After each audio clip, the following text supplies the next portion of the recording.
tal? Muy buenos días. Bienvenidos a esta nueva sesión del Seminario de Investigación del Posgrado en Ciencias y Tecnologías de la Información. El día de hoy tenemos como visita a la doctora María Elena Larraga Ramírez de la UNAM. Es un gusto tenerla. Además de todo, seguro que el tema que viene a presentarnos nos resultará de un interés particular. Justo estábamos platicando de eso, porque los temas que ella trabaja en su investigación, pues tocan muchos aspectos de la realidad que el día de hoy nos está, que estamos viviendo. Ajá. Entonces, antes de comenzar, darle la palabra a la doctora Lárraga, vamos a leer una pequeña semblanza de nuestra visitante. Y dice así, permítanme un momento, yo tenía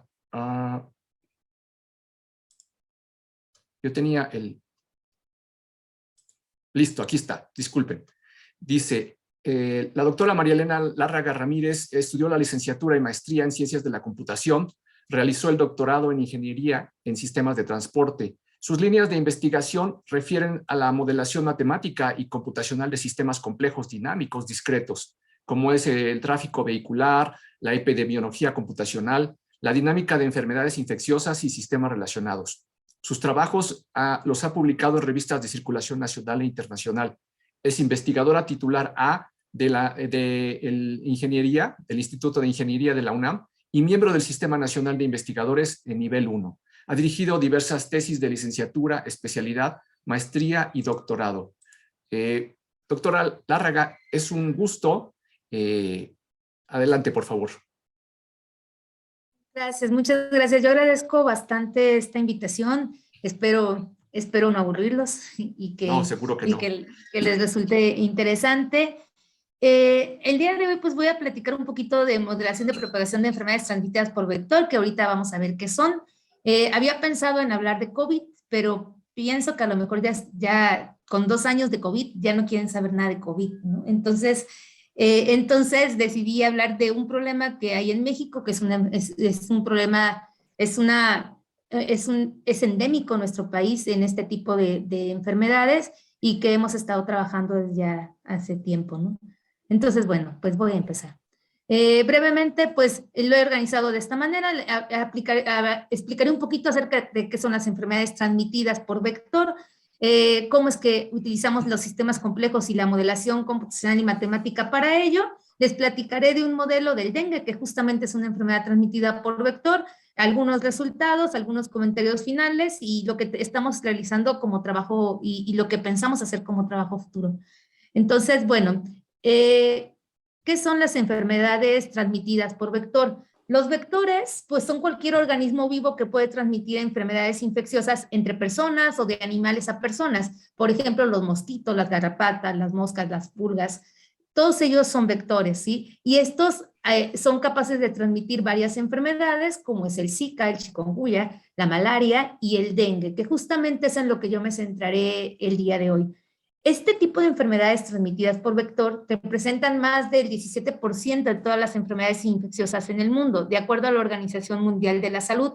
Es por ello que la problemática actual, ahorita con COVID nos desviamos un poco, pero es grande, ¿no? Esto se ha incrementado debido a que, dada la globalización, esto nos lleva a una alta movilidad de bienes y servicios y a la vez esto nos ha llevado en conjunto con un crecimiento urbano descontrolado y el calentamiento global a que enfermedades que ya existían y que se pensaba que estaban controladas vuelvan a reemerger y entonces y a la vez surjan nuevas enfermedades. Entonces, actualmente se tiene el problema de la emergencia, reemergencia y proliferación de enfermedades infecciosas que se pensaba que ya estaban totalmente controladas. Tal es el caso de las enfermedades transmitidas por vector, que, como les decía, representan más del 17% de todas las enfermedades infecciosas que hay en el mundo. Entre estas enfermedades se encuentra el dengue. El dengue es una enfermedad viral transmitida en México principalmente por el mosquito Aedes aegypti. Este mosquito es el mismo mosquito que también transmite el virus del Zika y también transmite el virus de chikungunya. Y México justamente es endémico. sí, por las condiciones del clima, porque es un mosquito que requiere ciertas condiciones que México es ideal para ello. Sí, entonces, este mosquito pues es el que transmite el dengue, y hay 4 serotipos del dengue, el dengue 1, 2, 3 y 4, que hace muchos años en México solamente teníamos dengue 1 y 2, actualmente muchos estados del país tienen los 4 serotipos. Esta enfermedad es una enfermedad que se transmite a través de un mosquito, entonces un mosquito sano lo que hace es que se alimenta de una persona que está infectada. Cuando eso pasa, después de un periodo el mosquito se infecta, y si este mosquito infectado pica a una persona sana, bueno, se alimenta de una persona sana, pues esta persona se va a enfermar, y así se hace un ciclo que se mantiene. Cuando una persona se contagia de un serotipo particular que puede haber en una región, pues queda inmune a ese serotipo, pero queda susceptible a los otros serotipos, y la probabilidad de que se haga hemorrágico, es decir, que se complique, pues va creciendo a medida que nos van dando más serotipos de dengue. La razón no se sabe, pero pasa, ¿no? Entonces, de ahí que es importante modelarlo con la idea de evaluar las medidas de control que se toman y la propagación que existe con base en las condiciones de un lugar específico. Particularmente, nosotros lo estudiamos como un sistema complejo. Sí, es decir, un sistema complejo es un sistema en el cual no es posible describir, tener una certeza de qué va a pasar con su comportamiento, aún conociendo el comportamiento perfecto de las partes individuales, porque a partir de la interacción de cada una de estas partes surgen características o propiedades que se conocen como propiedades emergentes, ¿sí? que nos van a dar el comportamiento general del sistema, y que por lo tanto no podemos tener certeza de qué es lo que va a pasar. Eso pasa con las enfermedades. Yo puedo tener personas, sí, personas sanas, personas infectadas, condiciones climáticas, en este caso los vectores, que son los que transmiten la enfermedad, que es el mosquito, ¿sí? La temperatura, ¿sí? Y el comportamiento de ese virus, que en conjunto cada uno de ellos por separado los puedo entender muy bien, pero cuando estos se interrelacionan, generan ciertas propiedades que nos llevan a que precisamente surjan las epidemias, y que por lo tanto sea complicado saber qué va a pasar a partir de un comportamiento particular de cada una de sus partes. Y por ello es que la modelación computacional es un buen medio para tratar de entenderlo. Es decir, conjugando esta modelación computacional con la modelación matemática clásica, que muchas veces no permiten, por la complejidad del sistema, tomar en cuenta todos los componentes que forman parte del mismo, porque es difícil tener una solución. Entonces, nosotros prácticamente lo que hacemos es estudiarlo como un sistema complejo, utilizando distintas herramientas y conceptos, tanto del área de física, matemáticas, computación, y desde luego del área de estudio de lo que en este caso, por ejemplo, es del área de epidemiología, ¿sí? Entonces, a través de ello podemos simular el comportamiento y estudiar ciertos escenarios, predecir y más, ¿no? De acuerdo con la Organización Mundial de la Salud, se ha incrementado los casos de dengue 30 veces en los últimos 50 años, pero estimaciones de la OMS nos dicen que aproximadamente 2.5 mil millones de personas hay en riesgo cada año, ¿sí? Y que viven en países endémicos, como en nuestro caso, en México, y que aproximadamente de 50 a 100 millones son infecciones por dengue, y más de 500,000 personas, ese dengue es grave, y aproximadamente un 2.5% pues pueden morir. Sí, el dengue es una enfermedad que se confunde mucho con otras enfermedades de problemas de garganta, porque los síntomas son muy parecidos, y de acuerdo a la Organización Mundial de la Salud, solamente aproximadamente un 10% de los casos totales se registran, es decir, llegan a un sector salud y se registran, y el otro 90% de los casos que existen no llegan al sector salud y no se pueden registrar. Precisamente estudios que se han hecho basados en la modelación matemática y computacional detectan que justamente hay una subestimación de 4,000 millones y de las personas en riesgo de contraer dengue. Esto es más de la mitad de la población mundial y casi el doble de lo estimado por la Organización Mundial de la Salud. De ahí que el tener modelos que nos permitan entender el comportamiento de una epidemia es de gran importancia. Eso pasa ahorita con COVID, ¿no? Empezó a haber una ola de modelos y pues todos los modelos son importantes, no importa qué tipo de técnica estés usando, y son importantes porque entre más modelos haya, pues es más fácil entender distintos comportamientos que con un solo tipo de enfoque quizás no es posible. ¿Sí? Y entonces, para que vean un poquito el panorama de México y su importancia, aquí estamos en 2015, pues había todavía algunos estados en el norte del país que no tenían dengue, justamente porque en esos estados las condiciones climáticas no son adecuadas para la supervivencia del mosquito, que requiere que haya lluvia, que requiere que haya ciertas condiciones de temperatura, y en la mayoría del país solamente había dengue 1 y 2, ¿no? Pero después ya para 2017 esto cambió, y en 2017 aquellos estados que no tenían dengue, ahora ya presentaron casos de dengue, y los que solamente tenían dengue tipo 1 y 2, ahora tienen circulando los 4 serotipos de dengue, y por lo tanto compromete a que también pueda haber dengue hemorrágico. Lo único que se salva hasta ahorita es la Ciudad de México, y sí les preocupa un poco porque si esto sigue cambiando, pues tenemos una ciudad totalmente susceptible que es la más poblada del país.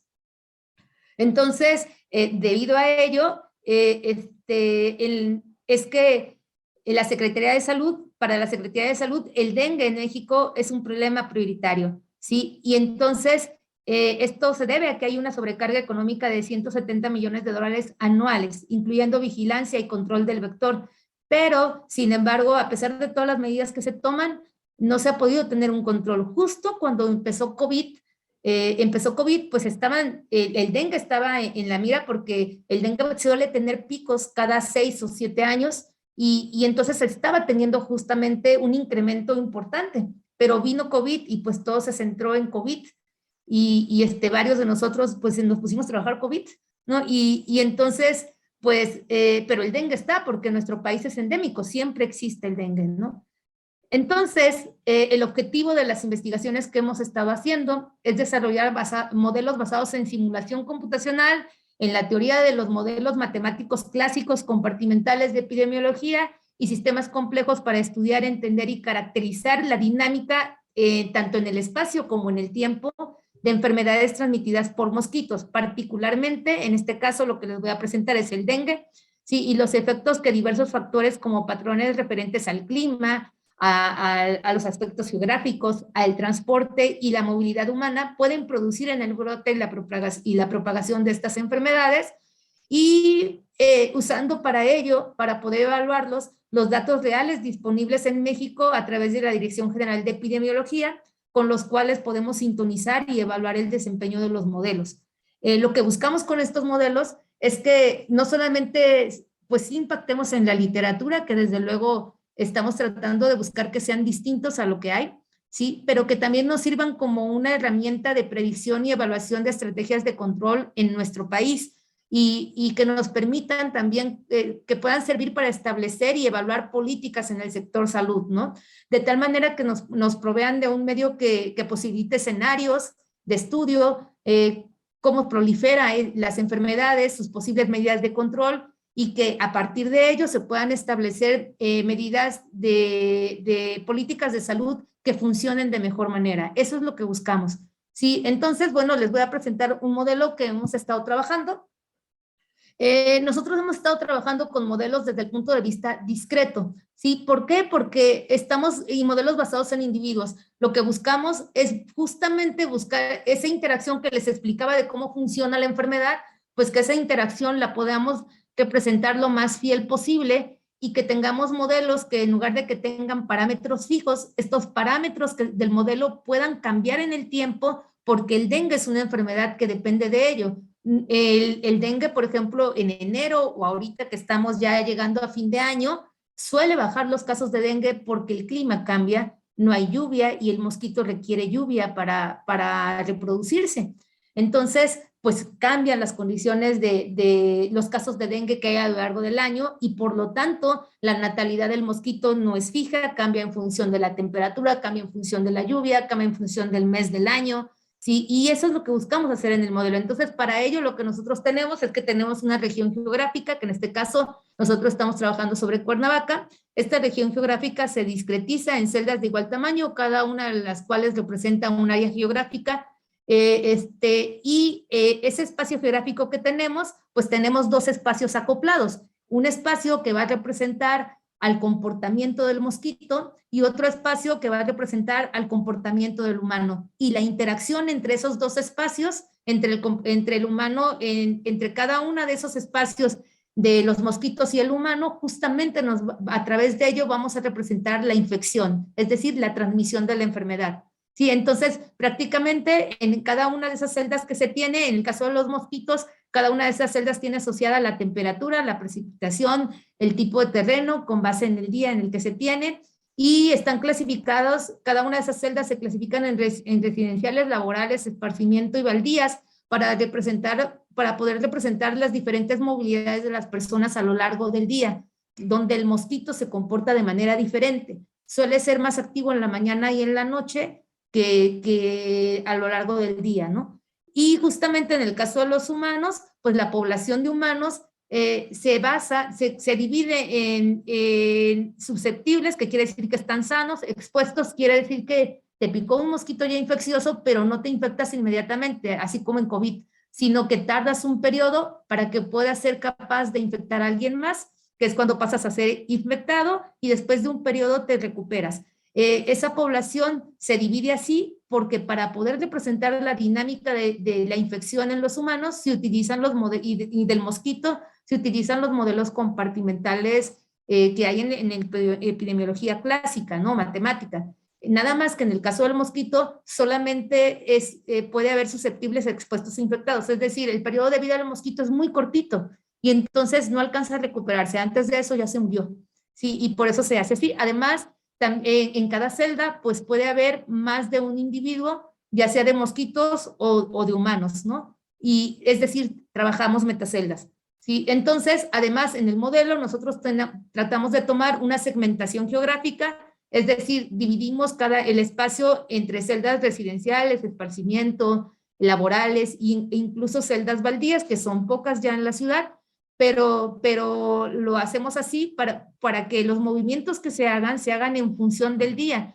Tenemos movimientos que son movimientos largos o movimientos alrededor que son movimientos cortos en función del día, ¿no? Y además el espacio geográfico se tienen diferentes condiciones de proliferación del mosquito, a lo cual nosotros le llamamos hostilidad. Es decir, puedes tener ciertas zonas donde el mosquito puede vivir más y ciertas zonas donde puede vivir menos. Aquí, digo aquí porque estoy en Cuernavaca, aquí en Morelos justamente se tiene ello. La misma ciudad, Cuernavaca, tiene 3 diferentes tipos de clima, ¿no? Entonces, en el norte es más alto, la altitud es mayor y el mosquito, pues casi no hay dengue. Pero nada más con que baje un poquito, 10 minutos está en el centro, y en el centro ya estamos ya a un nivel donde el mosquito puede vivir y el clima es más caluroso. Entonces hay más casos de dengue. Entonces eso se trata de representar con el modelo. Y además le introducimos movilidad. Las personas se pueden estar moviendo a lo largo del día, no todo el tiempo se mueven, hay ventanas de tiempo en las cuales se permite que se mueven, por ejemplo en las mañanas hacia lugares laborales, ahorita lo voy a detallar. Y además en el modelo se introducen como parte de los cambios de natalidad, mortandad, el periodo de incubación intrínseco y extrínseco de la infección, ¿sí? Las condiciones climáticas, es decir, tomamos en cuenta la temperatura y la lluvia, tomando datos de 20 años, en este caso del estado de Morelos, ¿no? Particularmente Cuernavaca, datos de 20 años para saber las variaciones climáticas, para poder estimar la temperatura y la lluvia para un día particular y con eso saber cuántos mosquitos pudieran nacer en un día determinado, ¿sí? Entonces, prácticamente, yo les comentaba, esto es un modelo discreto, ¿sí? Entonces, el tiempo y el espacio son discretos. El espacio se los acabo de explicar y el tiempo, pues prácticamente tenemos un día y esos días nosotros los subdividimos en pasos de tiempo más pequeñitos, que son de 15 minutos. ¿Por qué pasos de tiempo pequeñitos? Porque justamente con esos pasos de tiempo pequeñitos podemos representar toda la dinámica que implica el dengue. Entonces, durante la mañana nosotros determinamos estimamos la temperatura que para un día particular, estimamos la probabilidad de precipitación, ¿sí? Y calculamos la natalidad con base en esa estimación de temperatura y precipitación, es decir, el número de mosquitos que pueden nacer en un día particular. Hacemos alimentación del mosquito, es decir, puede picar a una persona. Cuando se hace esta alimentación, ahí se hace un proceso infeccioso, un proceso que va a ser mosquitos sanos que se infectan de personas infectadas y personas sanas que se infectan por la picadura de un mosquito infectado. Y esa alimentación se hace 2 veces a lo largo del día, ¿sí? Y posteriormente en la noche se hacen nacimientos, muertes, y se permite que migren los mosquitos cuando exceden un cierto umbral, ¿no? Que es más o menos como se representa en modelos ecológicos a la población. ¿Sí? Y bueno, actualizamos los procesos infecciosos al final del día. Es por ello que en lugar de tomar pasos de tiempo de un día, como normalmente lo hacen los modelos, nosotros tomamos pasos de tiempo de 15 minutos para poder representar. Pero ¿cómo hacemos la infección? Pues prácticamente nosotros tenemos un proceso infeccioso que está representado en este diagrama. Los mosquitos pues pueden pasar de susceptible a expuestos con una cierta probabilidad que está determinada por una probabilidad de picadura, una probabilidad de que esa picadura sea efectiva y por una transmisibilidad de la enfermedad que a la vez toma en cuenta el porcentaje de humanos infecciosos. ¿Sí? Entonces, para una celda particular yo tengo un cierto número de mosquitos, toma a su contraparte en la parte de las celdas de los humanos y con base en ello determinamos una fuerza de infección que es la que nos determina que un porcentaje de mosquitos va a pasar a expuesto y una vez de que están en expuesto, pues se van a recuperar después de un cierto periodo que se llama periodo de incubación extrínseco, en el caso de los mosquitos, y este periodo de incubación extrínseco depende de la temperatura de ese día. Si la temperatura es más adecuada, en este caso, si es menor a 21 grados, puede tomar un par de semanas, pero si es mayor, entonces el tiempo disminuye. ¿Y eso qué te implica? Pues que si el tiempo disminuye, pues más personas vas a infectar. Y por eso es que es determinante la temperatura cuando se estudia dengue. En los casos de los humanos, pues también vamos a poder pasar de susceptible expuestos con una fuerza de infección que está determinada por el porcentaje de mosquitos infecciosos que yo tengo entre una celda en donde están los humanos, ¿sí? La población susceptible de humanos que tengo, ¿sí? Y las probabilidades de picadura, de que esa picadura sea efectiva y de transmisibilidad, ¿sí? Y entonces, estas líneas que ustedes ven aquí punteadas solamente es porque justamente esto nos representa esta relación que existe en la infección entre los mosquitos y humanos y viceversa, ¿no? Entonces, los mosquitos infecciosos me van a afectar, son determinantes para los humanos que pasan a ser expuestos y los humanos infecciosos son determinantes para que un mosquito pase a ser expuesto. ¿Sí? Y entonces, estos periodos de recuperación, acá, cuando ya se recuperan, es el inverso del periodo de viremia, ¿sí? De dengue. Y entonces, pues prácticamente esto es lo que representa a grandes rasgos el modelo. Pero lo más importante es que en el modelo tiene un modelo estadístico para estimar la temperatura por día, ¿sí? y la precipitación. Esta temperatura por día y precipitación, como les comentaba, se saca de 20 años de datos de clima, ¿sí? Y con base en un modelo, que es un modelo muy simple, un modelo estadístico que toma en cuenta la temperatura mínima, máxima y promedio, ¿sí? E igual algo parecido para la lluvia. Con base en estas estimaciones por día, nosotros podemos estimar cuántos mosquitos nacen, ¿sí? Y esta natalidad debe estar en función de esas temperaturas y de esa lluvia. Esta función de natalidad, esta estimación de la natalidad está determinada por una función de satisfacción, que esa función de satisfacción depende del tiempo y de la precipitación promedio a 10 días previos. Se toma 10 días previos porque justamente es lo que le lleva a un mosquito desde que es larva, pasar a pupa, mosco y ser adulto, que es justamente cuando es capaz de contagiar.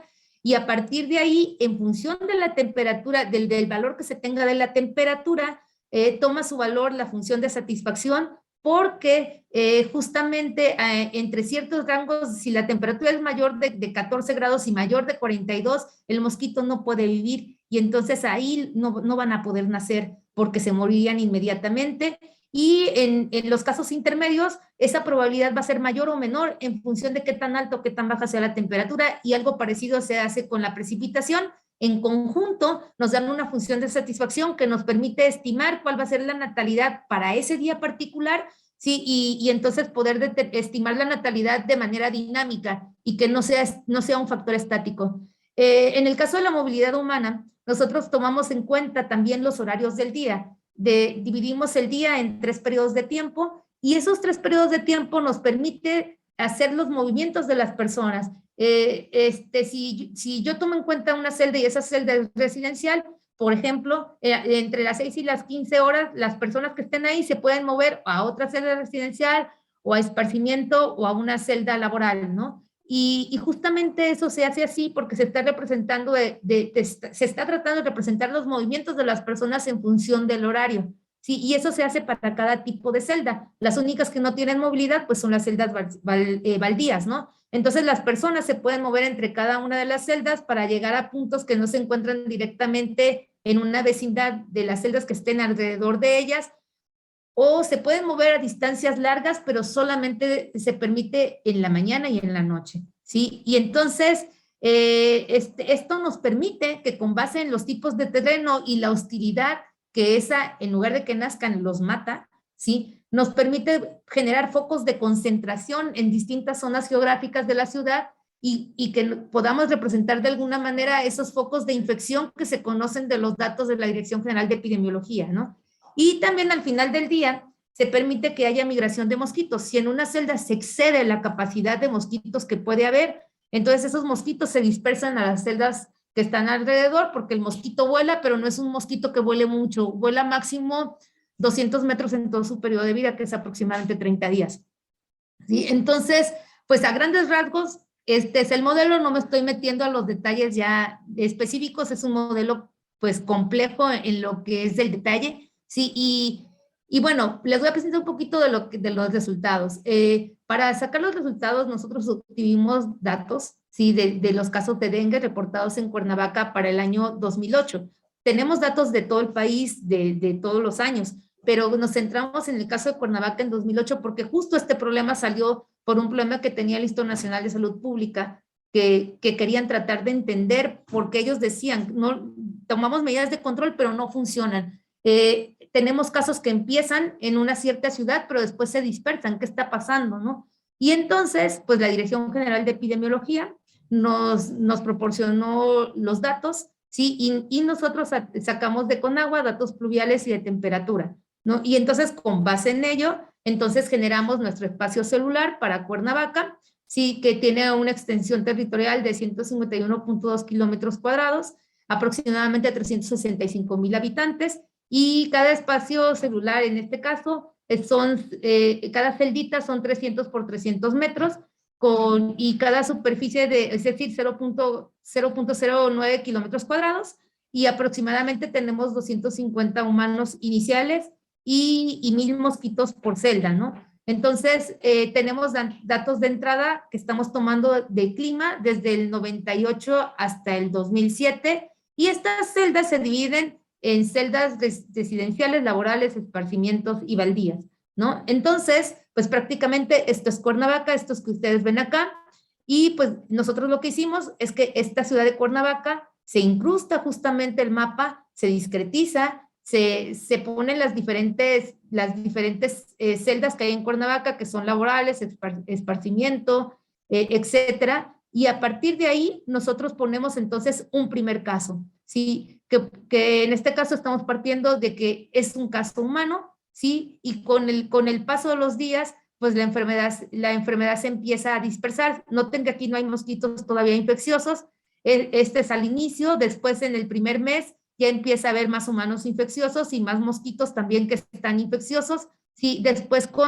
en el mes 2, que es febrero, ¿sí? Se mantiene más o menos igual. ¿Y por qué? Pues porque en esos meses no hay casi lluvia, el mosquito no puede vivir, y entonces si no hay moscos, no hay infección. Pero si notan en los meses intermedios, que es justamente los meses donde tenemos condiciones ideales porque hay temperaturas altas y hay mucha lluvia, pues entonces los casos de dengue se empiezan a incrementar. Y justamente esto que tenemos aquí va a coincidir con lo que está reportado, como vamos a ver ahorita. Después del mes 10, que es octubre, los casos empiezan a bajar otra vez gradualmente, ¿sí? Como sucede siempre en estas ciudades. Siempre hay casos porque México es endémico, quiere decir que la epidemia permanece todo el tiempo, ¿sí? Entonces, siempre va a haber casos. Aquí, en esta parte, estos son los casos de dengue reales comparados contra los datos de simulación. Sí, prácticamente para tener los datos de simulación, pues se meten las condiciones de Cuernavaca, se parte de un solo caso y a partir de ese único caso, sí se empieza a dispersar la enfermedad.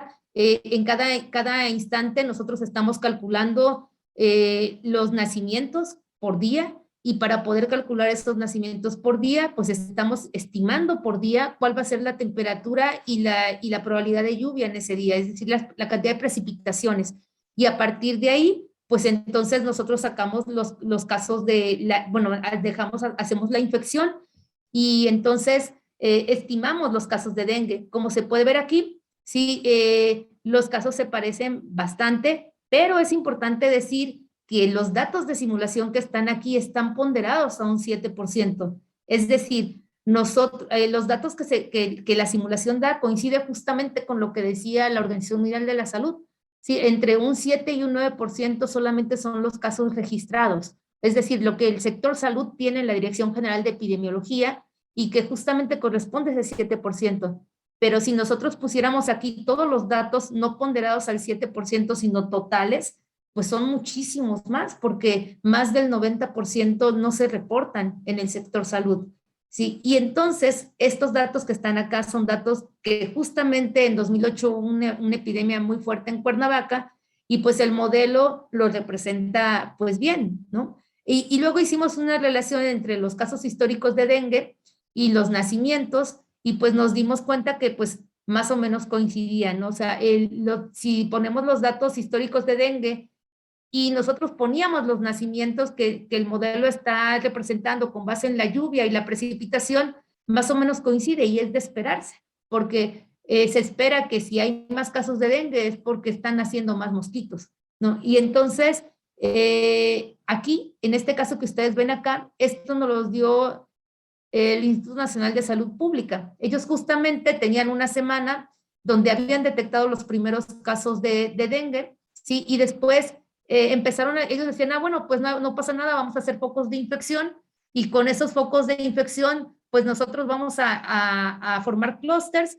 y ahí vamos a mandar y fumigamos, ¿no? Pero entonces lo hicieron y no funcionaba. Entonces empezaban aquí y empezaban con focos y ahí iban y fumigaban, pero resulta que semanas posteriores los casos ya se habían extendido más. La parte gris oscura es Cuernavaca y lo demás son lugares aledaños a Cuernavaca. Y no, el caso es que el problema iba creciendo y además iba creciendo no a donde había salido el primer caso, sino se extendía hacia otros lados. Entonces ellos decían que estamos haciendo mal, o sea, no estamos siguiendo una medida de control adecuada o qué pasa. Y entonces, ya después, cuando llegaban a la semana 34, pues ya estaba descontrolado, ya no solamente estaba en Cuernavaca, sino que ya se estaba pasando hacia los lugares que estaban alrededor. Sí, y justamente cuando plantearon eso decían, pues pensamos que tiene que ver con la movilidad, porque, por ejemplo, en Cuernavaca, que es donde representan estos datos, la mayoría de los trabajos se concentran en la zona centro. Entonces, la gente viaja, a lo mejor de la parte norte, que no hay mosquitos, hacia la zona centro, y en la zona centro, pues tiene una picadura de mosquito, se contagia y regresa a su lugar de origen. Entonces, aunque en el lugar a lo mejor no haya moscos, sí, él ya regresa infectado. Y entonces, justamente por eso se da esta dispersión. Entonces, la ventaja que te da este tipo de modelos como el que estamos haciendo es que son modelos que al ser discretos en espacio y tiempo, puedes ver ese comportamiento que tú tienes en espacio y tiempo. Entonces, por ejemplo, aquí, este es parte del modelo. Empezamos a la semana 18, sí, viendo cuántos casos había, después a la semana 19, después a la semana 21 y así a la semana 30, y notábamos que justamente se reproducía ese comportamiento que habían encontrado de los datos reales, ¿sí? Y que justamente es lo que nosotros también queríamos hacer. O sea, no solamente sí reproduce los datos, sino que además es capaz de permitirte analizar otro tipo de espacios, ¿no? Y entonces, bueno, yo no lo quise hacer muy largo, hay un montón de investigación ahí, pero aún falta mucho por hacer, porque, por ejemplo, ahorita encontramos que había muchos aspectos que no se estaban tomando en cuenta todavía y que se tenían que considerar para mejorar el comportamiento del modelo más, ¿no? Porque el problema no está en que tú simules una ciudad como en este caso Cuernavaca. Si tú quieres que esto sea útil, o sea, que esto sea útil tanto como modelo y que se pueda usar en el país, tiene que ser capaz de funcionar bien, no importa qué ciudad te tomes, en este caso fue Cuernavaca, ¿sí? Y bajo las condiciones climáticas de ese lugar. Entonces, justamente lo que hicimos ahorita fue tener datos de todo el país, ¿sí? Y tratando de que esa dinámica que es variable, o sea, que no tienes parámetros constantes, sino que van cambiando en el tiempo, sea capaz el modelo de reproducir lo que está pasando. Por ejemplo, en el norte, que antes no había dengue y ahora hay. Estamos extendiéndolo a varios serotipos.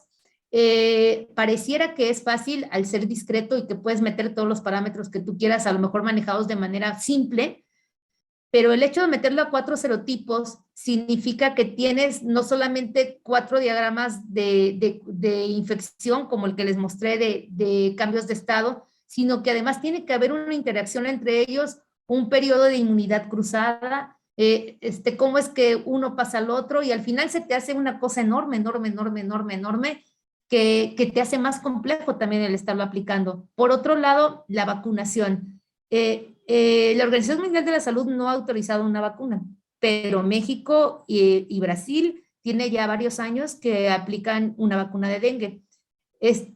Sin embargo, no funciona para los 4 serotipos, solamente funciona para 2 de ellos, y va bajando bueno, no tiene la misma efectividad en función del serotipo, ¿sí? Y entonces, pues eso también te compromete, porque entonces vale la pena estudiar distintos escenarios de vacunación donde tomes en cuenta qué tanto esa vacunación puede tener efectividad, como ahorita está pasando con COVID con los refuerzos, ¿no?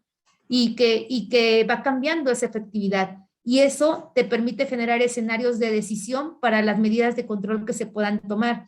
Estamos tratando de entender los patrones de transmisión que hay en México, porque nos gustaría saber qué correlación existe entre los viajes que se realizan, por ejemplo, de una región que es 100% endémica, como Morelos, hacia Chihuahua, que no tenía casos de dengue, que ahora tiene, y que a lo mejor fue por el transporte de bienes y servicios, y que a lo mejor te viajas hacia allá y en alguna llanta, por ejemplo, llevas un mosquito y resulta que ahora cambió el clima por los fenómenos del niño y la niña que hay en clima, y resulta que está lloviendo mucho allá y cambió el clima y ahora ya el mosquito se readapta y puede vivir ahí. Ese tipo de situaciones no se tiene, o sea, hay muchos estudios en México, pero no se tiene algo que te diga de manera exacta cuál es la correlación entre ese clima y los picos que hay cada 5 y 6 años en dengue. Se sabe que se dan, pero no se tiene la certeza del por qué se dan. Y entonces, pues están los datos ahí y faltaría hacer algo de ello. También el análisis de las distribuciones de los patrones espaciotemporales, tanto de la movilidad de las personas y ecológicos, es decir, del mosquito, a través de herramientas geoespaciales y redes complejas que nos permitan detectar áreas geográficas con riesgo epidemiológico. Y bueno, datos hay muchos, y no sé si en el análisis de datos también se puede detectar algún tipo de patrón que nosotros no hemos analizado. Lo que sí tenemos claro es que nos gustaría llegar al desarrollo de herramientas integrales, y pues para ello se requiere unir esfuerzos de distintas áreas. O sea, una sola área pues no funciona para poder enfocar problemas complejos y reales como esto, ¿no? Y la otra que queremos hacer es que ahora que ya tenemos esto de dengue y que también estamos estudiando COVID, pero de distinto enfoque. COVID se enfoca diferente porque es una enfermedad que se comporta diferente, que biológicamente el virus es diferente. ¿Qué pasa en ciudades como Cuernavaca, que tenemos dengue todo el año, ¿sí? Y que ahora tenemos COVID, ¿no? Y que también tenemos chikungunya y ahorita influenza, ¿sí? ¿Qué va a pasar con la coexistencia de esas enfermedades? ¿Cómo se van a comportar? ¿sí? ¿Qué medidas podemos tomar y cómo van a funcionar, ¿no? Y justamente esa es una de las cosas que también estamos en proceso. Tenemos modelos por separado, no los hemos unido, pero sí tenemos la idea de hacer una coinfección, ¿no? Y me gustaría concluir dando las gracias y agradeciendo a los colaboradores, principalmente, desde luego, a los estudiantes, a Emanuel y Fernando, sí, que son estudiantes de doctorado, a Luis Álvarez y Casa, sí, al doctor Jorge Velasco del IMATE, sí, y al doctor Román Mora, que también ha estado participando con nosotros, ¿no? Y de ahí de la UAM. ¿No? Entonces, bueno, pues es todo. Por mi parte, quedo abierta a preguntas si es que las hay. Seguramente sí, doctora, muchísimas gracias. No sé, estoy seguro que al público también le ha resultado de mucho interés todas las ideas que nos ha venido a presentar. De entrada, miren, yo anoté aquí una lista de preguntas y de cosas que me resultan muy particularmente dignas de atención. Por principio de cuentas y considerando los aspectos computacionales, estoy pensando que su modelo es muy pesado en cierto sentido, ¿no? O sea, incluye demasiados detalles. ¿Nos podría platicar un poco sobre Sí, la quiero decir, complejidad del la complejidad, pero no en el sentido de sistemas complejos, sino lo costoso que resulta hacer una simulación? computacionalmente costoso. Sí, bueno, no es tan costoso porque, bueno, por eso utilizamos una especie de autómatas celulares. El modelo es discreto en espacio y tiempo. Entonces, el ser discreto en espacio y tiempo, desde luego, te permite, decidimos hacerlo con este enfoque porque justamente te permite tomar parámetros, o sea, un alto número de parámetros sin que sea tan compleja la solución como una alternativa a los modelos de ecuación diferencial, ¿no? O sea, es una alternativa Claro. solamente, ¿sí? Pero como son metaceldas, o sea, las celdas, o sea, no están totalmente en individuos, ¿no? Sino que son metaceldas. Entonces, la infección, o sea, el proceso de lo que pasa de susceptible, expuesto, infectado y de infectado a recuperado está a nivel de población, o sea, no está a nivel de individuo como tal. Se puede hacer a nivel de individuo y es más costoso, ¿no? Pero a nivel de población el costo se reduce muchísimo. Se reduce Sí. muchísimo y permite esto que está ahí, esto en el caso de Cuernavaca, no recuerdo cuántas celdas son ahí por el tamaño que se está tomando, casi son 1800 celdas, ¿no? O sea, está pequeño. Entonces sale muy, muy rápido. Desde luego se hacen un ensemble, o sea, como 50 experimentos por cada combinación de parámetros que se quiera hacer, ¿no? Pero no es muy costoso, o sea, no es muy costoso porque está trabajado a nivel de metaceldas. Y Ok. además, este tipo de modelos, ya hablando de que se hiciera ya una red de ciudades, por ejemplo, son paralelizables. Entonces, podría Ok. utilizarse la paralelización para poderlos hacer más eficientes para el uso en tiempo real cuando ya se quiere tener algo por día, ¿no? Pero por el comportamiento de la enfermedad, pues normalmente no es algo tan complejo de llevar a cabo. Por individuos sí hicimos algunas pruebas cambiando a individuos, totalmente individuos en lugar de metaceldas. Sí, desde luego que se dispara. También se puede paralelizar porque esa es la característica de los autómatas celulares, pero sí se dispara mucho más si te vas a individuo por individuo en mosquitos y en humanos, ¿no? Algún híbrido puede funcionar, a lo mejor puedes tomar las celdas de mosquitos discretizadas más pequeñas para que puedas tomar mosquito por mosquito si es que uno quiere saber exactamente el comportamiento, por ejemplo, para tomar el crecimiento del mosco, larva, huevo, etcétera, y tomar la población de humanos en metacelda, y eso también puede ser un intermedio que puede tener un costo computacional más bajo, no hablando de tiempos. Otra pregunta que yo me estaba haciendo, por favor, mientras tanto, siéntanse en la libertad de preguntar también el público que nos acompaña. ¿El mosquito no tiene predadores naturales?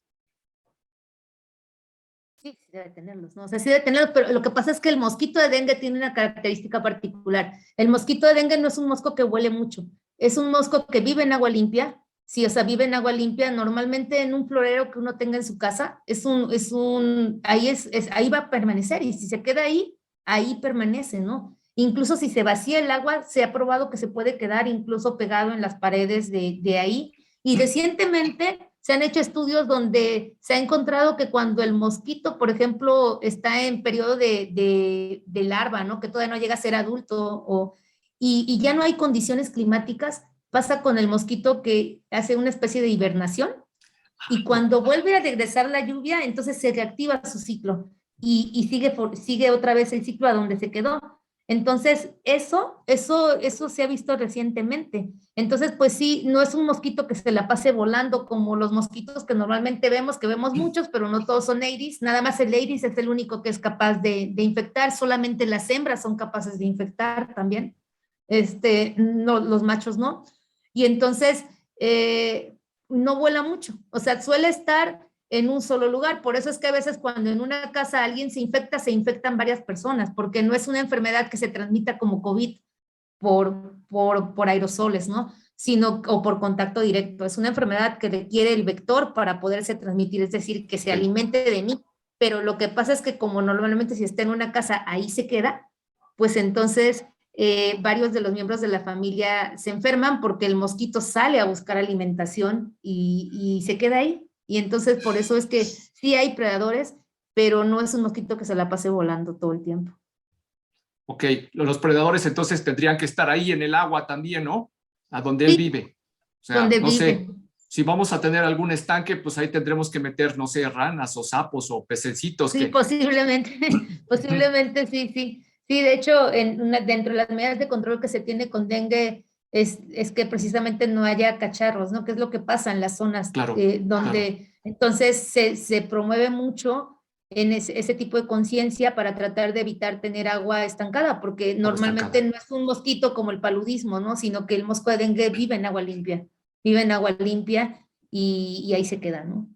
Otra pregunta, doctora. Yo recuerdo un libro que a mí me marcó mucho, es de un libro de divulgación de Laszlo Barabasi que se llama Linked. Ajá. Y entonces, lo interesante es de ese libro es que habla de este concepto de las redes y de cómo las enfermedades incluso se dan a través de las redes, y habla cómo a través el análisis de las interacciones entre personas se puede dar con el paciente cero o, digamos, las personas de más alto riesgo. Uh-huh. En el caso del dengue, ¿existirá algo así? ¿Existe personas de mayor riesgo? Sí, a ver, nosotros con los datos que tenemos de la Dirección General de Epidemiología, que están restringidas las columnas, porque en el sector salud pues hay mucha restricción de lo que puedes ver y lo que no puedes ver, ¿no? Entiendo. Hicimos alguna regresión lineal para tratar de ver, por ejemplo, como en COVID que hablaban de las comorbilidades, ¿no? Y qué tanto esas comorbilidades te llevaban a un riesgo de que se te complique, ¿no? Y que se te haga un hemorrágico, un dengue hemorrágico y puedas morir, ¿no? Y sí encontrábamos una cierta correlación, pero no estábamos convencidos porque la cantidad de datos que teníamos, o sea, de datos de columnas que nos pudieran decir algo al ¿No? respecto, son pequeñas. Entonces, los datos nos indican que sí, pero no nos convenció la cantidad de datos. No hemos sabido y estábamos viendo eso a ver si, como era la Dirección General de Epidemiología, ellos tenían datos donde mostraran ello, porque los que están públicos no lo tienen. Entonces, lo que queríamos ver es justamente si tenían ello. Lo que sí se sabe es que independientemente de la comorbilidad que se pueda tener, el problema que ha habido con dengue es que hay regiones, por ejemplo, en la zona de Veracruz, ¿no? Que ha habido dengue desde siempre, ¿no? Entonces tiene uno una población susceptible, llega dengue uno y a lo mejor te da una gran cantidad de la población. Quedas entonces ya no eres susceptible, ya estás protegido de por vida contra ese serotipo. Pero de repente te llega a cocircular otro serotipo. Cuando llega a cocircular otro serotipo, pues nuevamente tienes una población totalmente susceptible. Y entonces, cuando llega el segundo serotipo, la probabilidad de muerte aumenta. ¿Por qué? Porque la probabilidad de que se haga dengue hemorrágico aumenta. ¿Sí? Y eso es independiente del serotipo, o sea, del orden del serotipo que llegue. Eso es así se comporta dengue. Entonces, eso sí se sabe y por eso es que en los últimos años en algunas regiones las muertes o las complicaciones, no tanto la muerte, sino las complicaciones de dengue hemorrágico, pues han aumentado, pero se debe a ello, ¿no? Se debe a ello, a que ya pasaron por a lo mejor algún tipo de dengue que uno ya tuvo, y ahora si me da otra vez es porque fue otro tipo. Y además el otro problema que está es que el mismo mosquito puede tener varios virus a la vez, o sea, no me refiero a los serotipos, no, pero sí puede tener dengue, chikungunya y Zika, por ejemplo. Oh, Entonces qué eso sí barbaridad. puede contagiar a una persona a la vez, y eso lo hace más complejo también todavía, ¿no? Sí lo hace más complejo porque sí pueden tener las dos de ellas a la vez, ¿no? Qué barbaridad. Sí es un problema complejo en todas las acepciones de la palabra. Me recuerda su trabajo también, no sé si usted conoce la gente del Santa Fe Institute, han trabajado mucho en este tipo de modelos, y yo tuve conocimiento de un librito muy bonito que se llamaba algo así como Growing Artificial Societies, como algo así como Cultivando Sociedades Artificiales, de un autor que se llama Joshua Epstein, y también hablaba de una retícula, y en esa retícula había por un lado una población, un recurso que se generaba en esa retícula, y por otro lado una población que iba a la búsqueda de ese recurso. Y los resultados son interesantes y preciosos, y me recuerda mucho el estudio que ustedes están haciendo.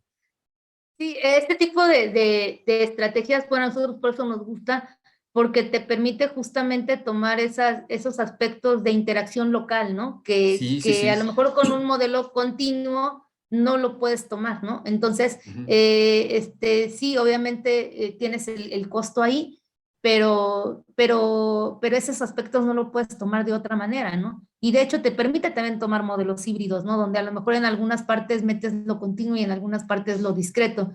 Nosotros cuando trabajamos tratamos de empezar por lo más simple siempre para llegar no empezamos por lo más complejo, ¿no? Como normalmente se suele hacer en la modelación, pero, pero sí nos gusta como a partir de lo que ya se conoce empezar a extender para tomar otros aspectos, ¿no? Y sí, justo estos modelos, este tipo de enfoques en los modelos de comportamiento social, pues se usan muchísimo, sí se usan bastante ahí. Pues no sé si haya alguna pregunta de nuestro público, eh, alguna, alguno de los estudiantes que quiera hacer alguna intervención. Ujú. Algunos de ellos yo sé perfectamente que se dedican también a estudiar esta clase de temas, pero si no es el caso, pues le agradecemos mucho a la doctora Ami Aguista. Una pregunta que nos está haciendo Esther por el chat. Dice, Sí, David. ¿cómo modela el movimiento de las personas, doctora? Estamos modelando el movimiento de las personas, lo que hacemos es por horarios, ¿no? O sea, determinamos si no mal recuerdo, porque no lo traigo ahorita, pero el movimiento de las personas es en función del tipo de celda en la que se encuentre la persona, si está en una celda de esparcimiento,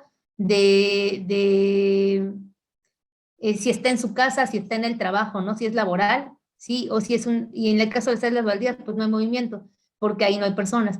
Pero, y en función del horario, en función del horario del día, lo que se hace es que en el horario, si no mal recuerdo, entre 6 y 9 de la mañana, se permite que las personas se puedan mover a dos tipos de celdas, que son las celdas laborales y tenemos otras celdas que son las escuelas, ¿no? Entonces se permite que entre 6 y 9 de la mañana se permitan movimientos largos, o sea, se permite que haya saltos de Ah, una celda que no necesariamente es vecina, pero ok, que esté dentro del espacio. Entonces se permiten esos movimientos largos simulando los movimientos a los trabajos, ¿no? Y ok. justamente ahí en esas ventanitas que se van haciendo hay procesos de infección, pero la probabilidad de transmisibilidad varía también en ese periodo de tiempo. Entonces, después de ese horario, las personas ya no se mueven y después nuevamente en la tarde se mueven, pero sí se mueven, pero con una probabilidad muy bajita, pero solamente localmente. O sea, después de que ya se hizo el Ok. movimiento global en esas 3 horas, se permiten movimientos locales cortos, pero en distancias cortas. O sea, solamente en celdas vecinas, en lo que es una vecindad de muro. Pero esos movimientos en todo caso siempre son aleatorios, doctora. Son aleatorios, son movimientos aleatorios siempre y cuando cumplan el tipo de celda al cual se pueden mover. O sea, Ok. por horario se permiten movimientos entre ciertos tipos de celdas a otras. Y después esos movimientos cambian en la tarde, después de las 2 de la tarde nuevamente se abre una ventana de movimiento alto, pero en ese tipo de movimientos se permiten más movimientos a celdas locales, o sea, ya no movimientos tan largos.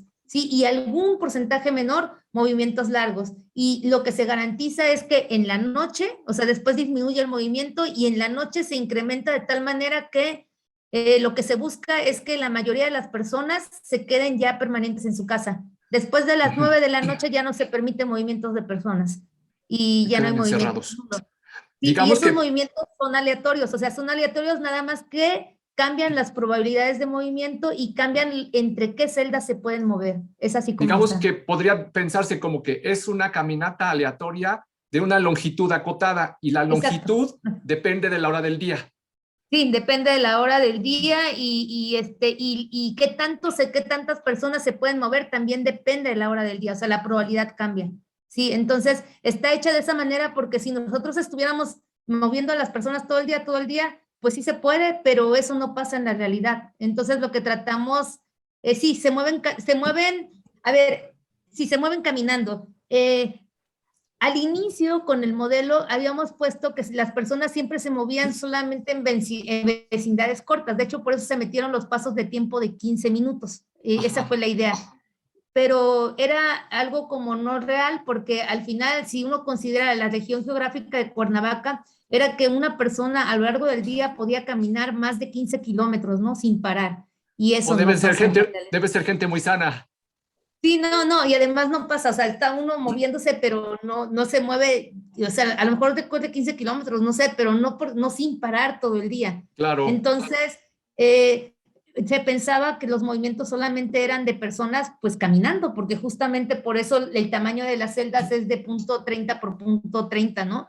Y justamente por eso se puso así. Pero ya después, haciendo análisis y alguna observación nos hizo Jorge Velasco, y nos dijo, ¿no crees que es demasiado movimiento? Y decíamos, pues sí, tienes razón, o sea, no puedes estarte moviendo así, tratamos de representar algo diferente, y entonces ahora que se permiten movimientos largos, obviamente, aunque no metes propiamente un transporte, porque no estás tomando la infección en el transporte por cómo se comporta, por ejemplo, en COVID sí tienes que tomar en cuenta la infección en el transporte, porque es una Hoy. enfermedad de contacto, pero dengue no. Entonces en COVID sí tenemos un modelo donde hay infecciones al interior del transporte público y de la movilidad está guiada por los datos de movilidad reales, ¿no? Aquí, hasta ahorita, la movilidad se ha hecho aleatoria, no se está tomando, puede ser que caminen o no, pero la verdad es que no estamos tomando en cuenta si se movió en transporte.